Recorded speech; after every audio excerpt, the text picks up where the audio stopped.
Alright, so I was browsing the Kerbal Space Program subreddit this week, and I spotted a little trend emerge. Every so often, the community all jumps in on a certain topic, like that time everyone posted box wings, and way back in the day, BrahMos missiles were all the rage.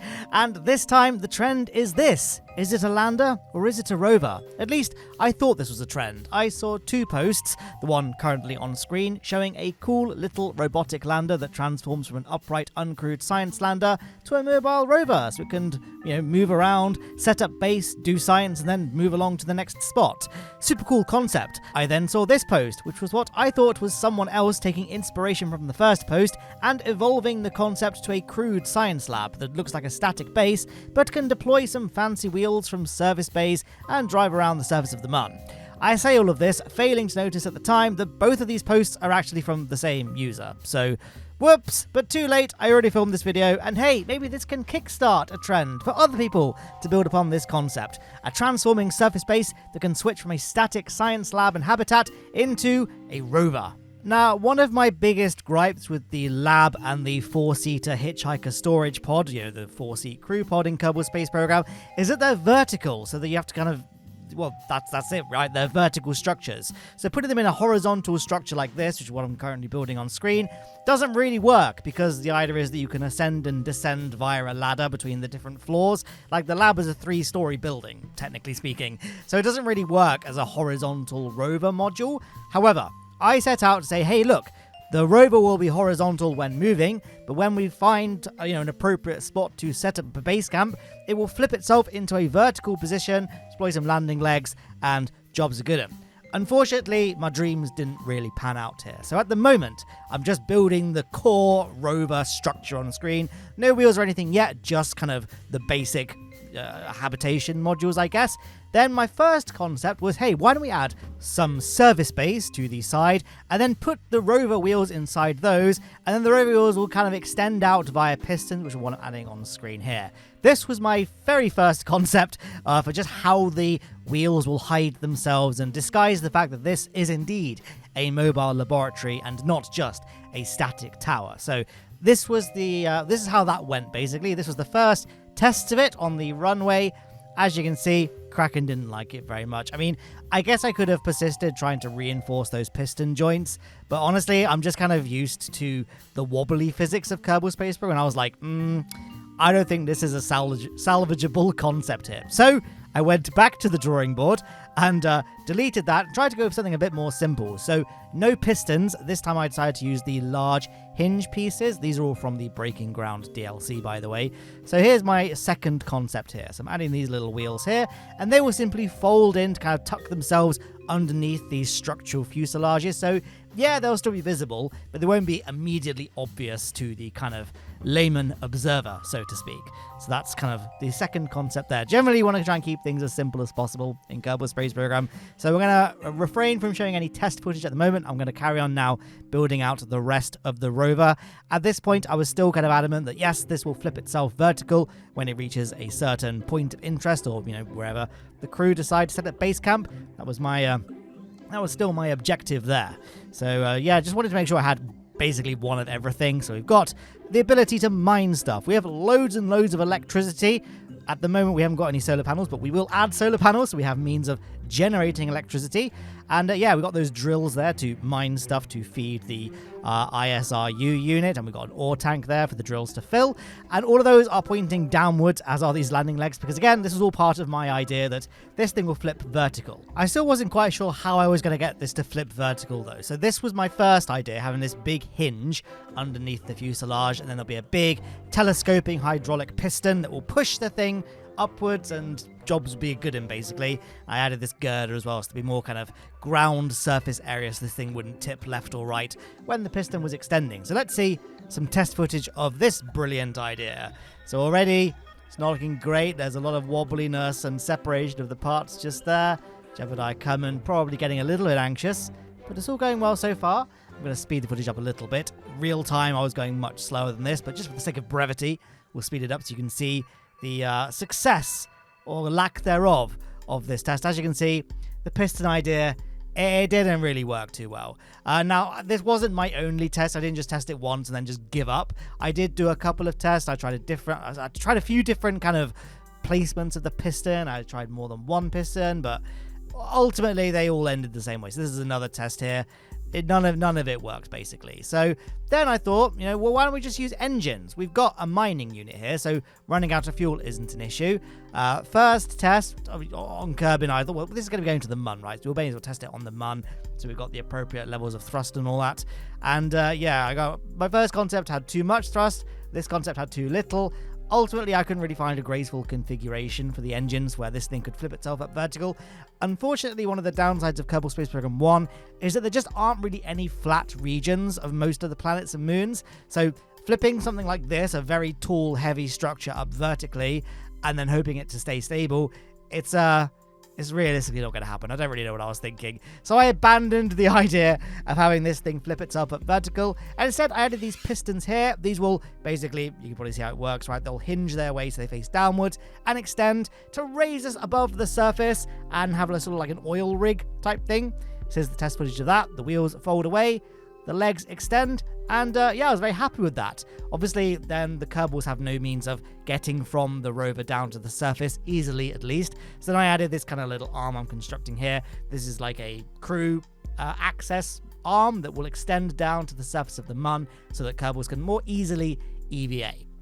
So that's what I'm building there. So I welcome, like I say, I said at the beginning of this video that hopefully maybe this will kickstart some sort of trend that will encourage others to try this. And I very, very much welcome anyone trying to do my original idea of having this thing flip itself up vertically. I'm sure if I persisted, then I would have hopefully succeeded, I'd like to think. But I don't know. I couldn't really think of a graceful solution, at least in the 2 days I had allocated this week to work on a Kerbal Space Program video. Maybe with more time, I would have come up with something, but I'd love to see if you guys can come up with something a bit more graceful than I was able to conjure up. So yeah, that's basically the rover done. I'm just adding some struts, more for the aesthetics really more than anything else. And yeah, I just disguised the crew access piston with these probe cores, Mark II probe cores on this thing. It looks a bit like a sort of a submarine thing. Do you know what I mean? Like the submarine has that thing sticking out. What's it called? Like the sail. The sail that sticks out the top of a submarine. It kind of looks like that. It's the sail of the roving base. Anyway, as you can see, I've added one of every single stock science part, including a little scanning arm at the front of the vehicle just there. I'm just scanning the footage there to see if there's anything else I need to talk about. No, I think I'm still adding the science points here. Now, if you are a YouTube member or a Patreon supporter, then you'll have access to this craft file. It'll be in the description of your version of this video that doesn't have ads or anything. I must apologize that it's very, very convoluted to use because I couldn't be bothered to use a cal controller for the deployment of the wheels and the pistons and everything. I just assigned everything to an action group so I could just do it by hand so the timing would just be fine, basically. One of the modules will be like a communications arm that will extend automatically. In fact, I think that's what I'm building now. Yes, it is. And this will deploy with a cal controller, but everything else kind of just deploys manually, just so I could get the timing perfect. I didn't want to have to mess around with the cal controller's UI because I don't know, I don't really like the cal controller. Like, UI is a bit clunky and slow. I say clunky and slow. I don't know how I would have improved it. It works fine. I just couldn't be bothered. Basically, I didn't have any use for the other action group slots. I thought, let's just use all of them for the deployment of various things. So they are. So just apologies if you decide to download this craft file. It turns out to be a bit of a nightmare. You're by all means welcome to remix it, add a cal controller of your own, and fix it. But I couldn't be bothered. So let's talk about the rest of the rocket. It's actually nothing special really, just a big dumb booster that's going to get us from the surface of Kerbin all the way to the MUN. It's kind of a hefty old payload, so I decided to use a nuclear engine transfer stage just to try and keep the size of things minimal, because as you can see, it's a hefty old thing where I need quite a large rocket to get this off the pad. And large, I mean physically large. Like, look how much of the vehicle assembly building we're already taking up, and it's just the payload stage. So I decided to have our kind of orbital insertion stage here, and then our actual first stage that gets us off the pad as in the form of side boosters, basically. So two big SLS core style boosters there. Way overkill. There's actually way more fuel than we need. I think I removed some of those fuel tanks, the orange ones I mean, and I think I actually drained some of the fuel from the central engine stage, just so that we're not having a ludicrous amount of delta V, although this thing I think was a little bit over-engineered in terms of how much fuel it had. But yeah, just sort of dotting the I's here, adding some EVA repair kits to a storage unit in case one of the wheels breaks of the rover, we can fix it. And I added some EVA science experiments as well. And then we can pan down to the launch pad on a beautiful summer's morning. And there sits the rocket on the launch pad, ready to ignite its ridiculously powerful first stage. I mean, it's powered by a Rhino and 2 Mammoth engines. The Mammoths are the most powerful engines in the entire game, so you know this thing is packing heat. And I double-checked this by looking at the KSP Wiki article for the Mammoth engine to make sure that this is a true fact. Obviously, whenever I consciously try and script these videos, I try and give you correct information, which by and large is easy because I recorded the footage, I planned the mission, I did everything to make what you're watching, so I like to think I'm pretty accurate, bar maybe some mispronunciations here and there. But the news cycle these days can be a different story, and media coverage can be pretty divisive between outlets, making it hard to get to the facts with news stories, which is why I'm a huge supporter of Ground News, who have sponsored today's video. Their website is clutter-free and gives you an instant insight into the biases that news reporting organizations have, breaking down each news story with information on the reporting outlet's ownership, political leanings, and the factual accuracy of their sources. For example, recently the US Senate passed a tax and spending bill by President Trump, which included an $85 million move to transport Space Shuttle Discovery to Space Center Houston in Texas. And we can see that only 12 news sources covered this, all of them leaning either left or central, with the left-leaning sources highlighting the criticism against the expense of the move and questioning the actual need for doing it at all, while central sources remained more neutral on the reporting, giving the straight facts and some history of this particular orbiter. But as mentioned, there were no sources from outlets leaning to the right of the political spectrum, which is why Ground News highlighted this as a potential blind spot for people on the right, flagging it in their blind spot feed, which surfaces 20 news stories daily for people on either side of the political spectrum that might have otherwise completely missed these stories. I really admire Ground News' mission for media transparency. They're subscriber funded to avoid bias themselves, and you can support them by visiting ground.news/MattLowne for 40% off their unlimited access Vantage plan for $5 a month. This includes all features mentioned and more. Thank you, Ground News, for sponsoring today's video.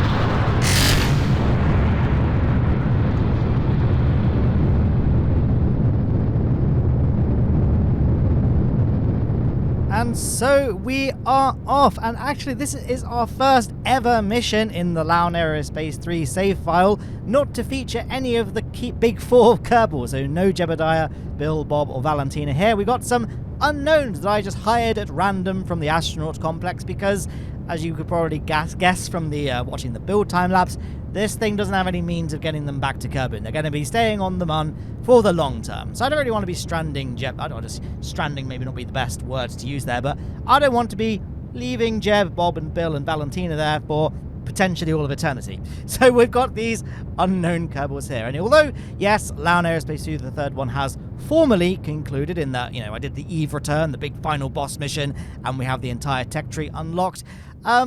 I thought I'd just continue using the save file because, hey, it's kind of like cool that I actually organically unlocked all the parts. I didn't just, cheat them into existence like I usually do for my videos. Sorry, guys. Burst the little bubble there. And I built that big interplanetary deep space communications network. It'd be a shame to kind of waste that and not be able to use it. So I think I'm going to carry on using the Lowne Aerospace 3 save file for the time being. But as you might have noticed, I'm no longer running just stock Kerbal Space Program.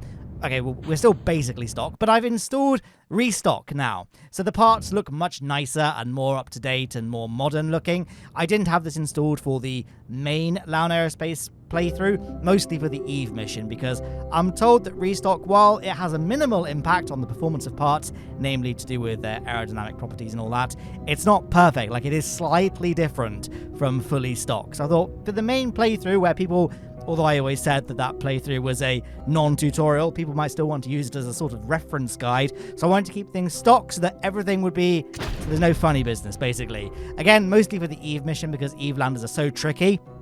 I wanted to make sure it was definitely stock parts with stock performance, so that if anyone wanted to recreate that rocket, or if they're a Patreon or YouTube member, they could download the craft file and it would actually work as intended. Obviously, that means that lander was not tested with Restock. So if you're rocking Restock and it doesn't work, I'd be very surprised, to be honest. But if it doesn't, maybe consider switching off Restock. I don't know. Anyway, that's there. So yes, we're gonna plot our course to the Mun, and that's what I'm doing here, basically. What an insightful commentary, eh? I mean, you guys get it. I've done so many Mun missions at this point, and you know, if you're watching this channel, you've probably been playing KSP for a while, right? Maybe, so you probably know how to get to the Mun. So I guess I don't need to panic too much about being really detailed about every single minute detail I'm doing whilst plotting a course to the Mun here. So is there anything else I can talk about that's been happening in my day-to-day life?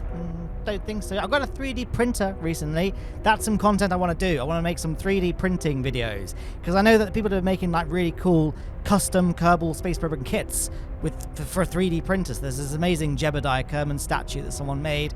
A few people have made sort of snap together, or I think even magnetic Kerbal construction kits. I really want to make some content about 3D printing, not just for Kerbal Space Program, maybe for like PC stuff in general, because I've been building like little desktop storage organizers, like actually that's the end of that sentence there, and I made some like storage stuff and camera gear stuff, so it'd be really cool to make some video about that. So if there's anything specific about either Kerbal Space Program or PC gaming, particularly with a Kerbal/space simulator slant, then I'm definitely all ears there.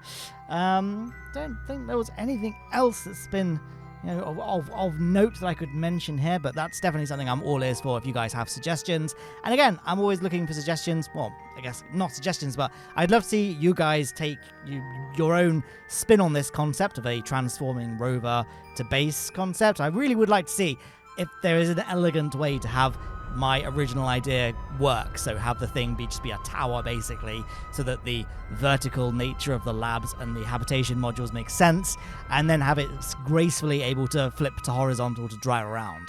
I know it's possible, I just couldn't, my head just wasn't there, I guess.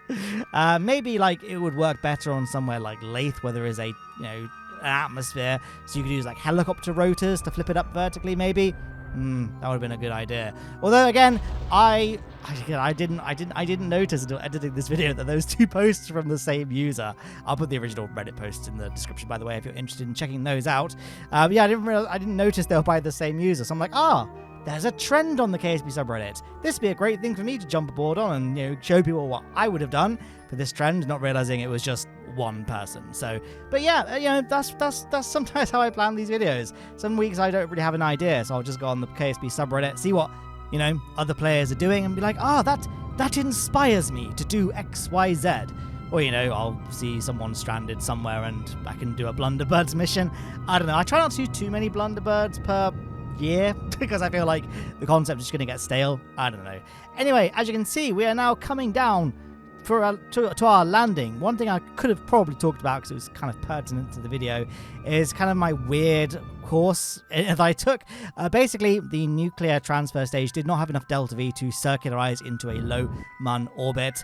Well, I mean, it did, but then we'd have to stage and it would just be left floating in Mun orbit forever, and I kind of didn't want it left floating in orbit forever, actually, so to be honest. So what I did was I captured into an eccentric orbit, just enough fuel left in the nuclear stage to then time warp to apoapsis, drop our perigee into the surface of the Mun, and then stage that the nuclear engines can be safely disposed of, and then we didn't need to recircularize, we could just follow it down and land gracefully. I say gracefully, we've sort of landed on our side, but this thing actually one of the bonuses of having those pistons there on hinges is that it can self-right itself fairly easily.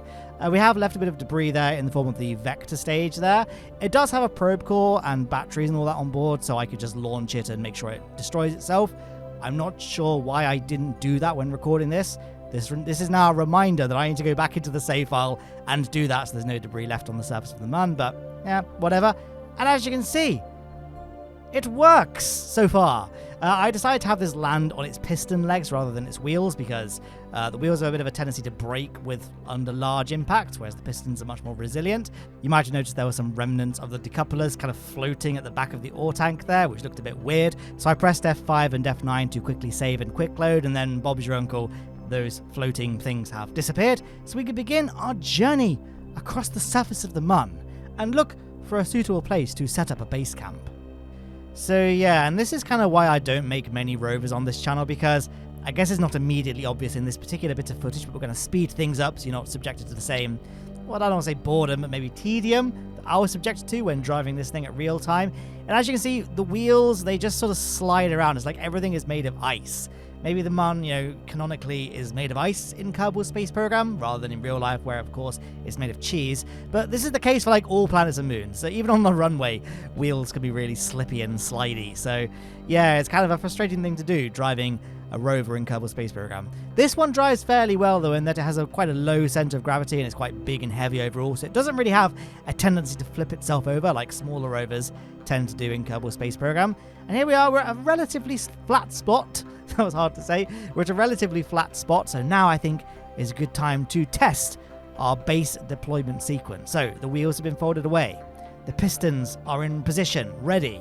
Let's begin. So first of all, we're going to activate the Cal controller, which is going to deploy our little communications dish there. Whoa, nice and satisfying. Next, we've got our solar panels all folding out. Our little scanning thing at the back, that hexagon shape, can start spinning. Then we can extend the pistons. We've also opened up the cargo hatch that will allow the EVA crew access arm to descend down to the surface. And there we have it. The base hath been deployed. So, I would have loved to give you a tour of this, but this isn't actually like the same thing now. This is just during a test bit. I decided to test out how easily this thing could be navigated when in its horizontal. So you actually see it's completely different. I just cheated it to the surface of the Mun whilst I was building it to kind of test out things like the piston deployments and stuff. And then I tried to get the Kerbal to kind of explore the, well, first of all, I kept on instinctively pressing C to crouch, which then just warped Jebediah coming back to his seat. So if only there was a little thing on screen that told me the controls, right, in free IVA. Oh, by the way, this is the mod free IVA, so really, really good mod. But as you can see, it doesn't really work because of this stupid... I always thought it was a really baffling decision to have the lab be like this rather than be horizontal, like it would be. Because if this was being used on a space station, you would want it to be horizontal. And if you're using it on a rover, you would want it to be horizontal. And when building a surface base, it's easier to have it in a horizontal orientation than a vertical orientation. So it's kind of really frustrating. I wish there was, well, I say I wish. Is there a mod that allows you to change the IVA for the lab to be horizontal? I would love to know if there is. I did a cursory Google search and I couldn't find anything. And I checked page 2 of Google. So you know I was thorough. So yeah, it'd be really nice if someone could make a mod that adds a identical lab to the stock lab, but have it in an horizontal orientation. So yeah, it's kind of a shame. So anyway, we're crossfaded away from that test footage. Now we're back to the real mission, and we got our little Kerbal there. She's going out on EVA to form a little bit of science. What's her name? Tribby Kerbin, is that? It's a really blurry preview window for me. So yeah, we got some EVA science kits. We can go ahead and do a little bit of science on the surface of the Mun. And there we are. It's actually quite satisfying. I actually really like how this thing came out. It's like almost like an oil rig, isn't it? Even more so because we've got some drills we can deploy in a second to kind of fill up our ore tank. And there it is, looming imposingly on the surface of the Mun. So there we are. So now it's time to do the most important thing of any EVA, I think we can all agree, and that is plant Lowne Aerospace flag. There we are. And I named it Rover Base. There we go. Yeah, I missed out. I recently changed my keyboard. I used to have a Corsair K95, and last week I dropped a glass of water on it, and I couldn't power it off fast enough, and it short-circuited, and sadly it died. I'm really clumsy. Like, Linus Tech Tips, if you're hiring, I can easily fulfill the role of person that drops and breaks things on set. So I upgraded to a K90, no, it's the K100 Air. So it's like a wireless, ultra-thin mechanical keyboard. Guys, I'm sick of cables. I hate cables being strewn across my desk. I recently got a wireless mouse. It's been life-changing. And I've recently bought wires to route my headphone cable to go around the back of the desk and underneath it rather than across the desk. And now I've got a wireless keyboard, and it's brilliant. I've got so much room for activities on this desk now. It's fantastic. My reservation was always, oh yeah, but it will just run out of battery and it's really annoying. I've got to charge it. But then I'm like, well, hang on. I've got a phone charger on my desk and everything is USB-C these days. So at night I could just plug it in, and then in the morning it'll go fine. And same for my wireless mouse. It's got like a magnetic charging dock that I just stick it on when I'm done using the computer for the day. So actually, I don't know why I was so concerned about batteries at all. So yeah, kind of a interesting little story there. Well, I say interesting, it's a story, right? So I've dropped the height of the pistons here so that the drills can indeed reach the surface of the Mun. We can then redeploy that EVA access arm thing, that's its technical name by the way, and obviously not to full extension because then it's going to push the rover base, I guess it's both, right? And potentially cause all sorts of catastrophes. So yeah, we got I can't see, it's really blurry. Let me just move my face closer to the screen. Oh yeah, it is Tribby Kerman. So they are, she's just inspecting the drills, making sure that they are indeed drilling, which, you know, visually we can sort of see that, but it's nice to just get visual confirmation. I should have pointed out as well on the bottom of the pistons, I mean, you might have seen it in the build time-lapse, but just in case you missed it, I've got some square grip pads. Grip pads are amazing. They basically keep you completely stationary, unlike with wheels, landing gear, where you just slide around even on the lightest of inclines. Grip pads just hold you like completely still. It's a real shame that they didn't add some sort of grip pad system to the landing legs so they would be just as grippy as the grip pads, because that's one of the most annoying things about Kerbal Space Program landers, because as I said earlier, in KSP1 very few areas of planets and moons are completely flat, so you're always going to be on some sort of incline. So having landing legs that can grip would be really, really nice. A nice bonus of having these kind of 6 pistons here is we can extend them all to different degrees. The base can essentially self-level if you're landing on kind of a sloped area, which, again, you almost certainly will be. But I think, you know, we've had our fill of this particular location, so let's retract everything and turn the base back into a rover, and then go for a little drive, try and find another little spot to set up base camp and do some more science. There go the wheels. They're going to begin the kind of precarious, oh, the wrong way, so I've got to end up getting a little bit of a bounce. The precarious folding away of the pistons. So yeah, it's not perfect. Like, I probably could have done a bit more fine tuning so that the pistons don't flick the rover up a little bit when they fold up, but I don't know, it was all fairly harmless. So yeah, let's begin the drive, and once again I'm going to speed the footage up by 800%, I think that is. So I don't know how watchable the footage is, hopefully it's not too nauseating. When I was filming this, I did consciously try and keep the camera as still as possible, knowing that I would be speeding the footage up massively, just so you can kind of get the satisfaction of watching this rover drive slash slide around the surface of the Moon. We've got some epic drifting, haven't we? Yeah, I also disabled the collision of some of the smaller rocks with the Parallax 2 mod, because look how many there are. That being said, I did end up hitting this one, and we sort of capsized a little bit. But as I mentioned earlier, the benefits of this rover's transforming systems is that we can kind of use them to flip ourselves back up. There we are. We can just retract the wheels, and then it all worked out really well. But if we hadn't just oriented naturally, we could have unfolded the piston slightly to sort of push ourselves back into an upright position. So yeah, we can once again set off and look for another place to set up base camp. But I think that's everything, right? I don't want this video to be too repetitive and outstay its welcome too long, so I'm gonna call it there. I hope you enjoyed this mission, guys, and if your name's on the right hand side of the screen, then massive thank you, my Patreon supporters and my YouTube channel members who make all of this content possible, and you'll have access to the craft file if you're one of those names as well, so enjoy if you choose to download it. And yeah, I hope you enjoyed this video, guys. It was kind of different from my my recent upload schedule, which has been just unlocking the tech tree. We're going back to silly things. I'm going to be adding some mods back into the game as well, so look forward to that. But that's the end of the video. I hope you enjoyed it, and I'll see you in the next one.